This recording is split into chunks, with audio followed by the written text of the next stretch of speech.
কারাগার থেকেই কঠোর আন্দোলনের ডাক দিলেন পাকিস্তানের সাবেক প্রধানমন্ত্রী ও প্রধান বিরোধী দল তেহরিক-ই-ইনসাফের কারাবন্দী নেতা ইমরান খান। আশুরার পর দেশের সব নাগরিক ও নিজ রাজনৈতিক দলের কর্মী সমর্থকদের ফের রাজপথে নামার আহ্বান জানিয়েছেন তিনি। এদিকে পিটিআইও ঘোষণা দিয়েছে শিগগিরই তারা আন্দোলন শুরু করবে। সরকারিতে বাধা দিলে তার জবাব দেওয়ার জন্য প্রস্তুত থাকবে বলে জানিয়েছে দলটি। ফলে আবারও উত্তপ্ত হয়ে উঠেছে পাকিস্তানের রাজনীতি। বৃহস্পতিবার ৩রা জুলাই সামাজিক যোগাযোগ মাধ্যম এক্সে দেয়া এক পোস্টকে কেন্দ্র করে ফের আলোচনা এসেছে কারাবন্দী ইমরান খান। পোস্টে ক্ষমতাসীন শেহবাজ শরীফ সরকার সংসদের সংবিধানের ২৭তম সংশোধনী আনার প্রস্তুতি নিচ্ছে বলে অভিযোগ করে তিনি বলেন, একটি ভুয়া সংসদের মাধ্যমে সংবিধানের ২৭তম সংশোধনী আনার আনুষ্ঠানিকতায় না গিয়ে প্রকাশ্যে রাজতন্ত্র ঘোষণা করাই ভালো হবে।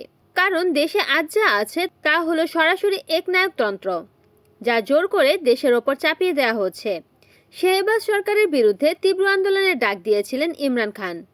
আশুরার পরই দেশের সব নাগরিক, বিশেষ করে তার রাজনৈতিক দল পাকিস্তান তেহরিক-ই-ইনসাফ পিটিআই এর কর্মী ও সমর্থকদের রাজপথে নামার আহ্বান জানিয়েছেন তিনি। ইমরান খান বলেন, বর্তমান সরকারের দাসত্ব মেনে নেওয়ার চাইতে কারাগারের অন্ধকারে থাকতেই চান।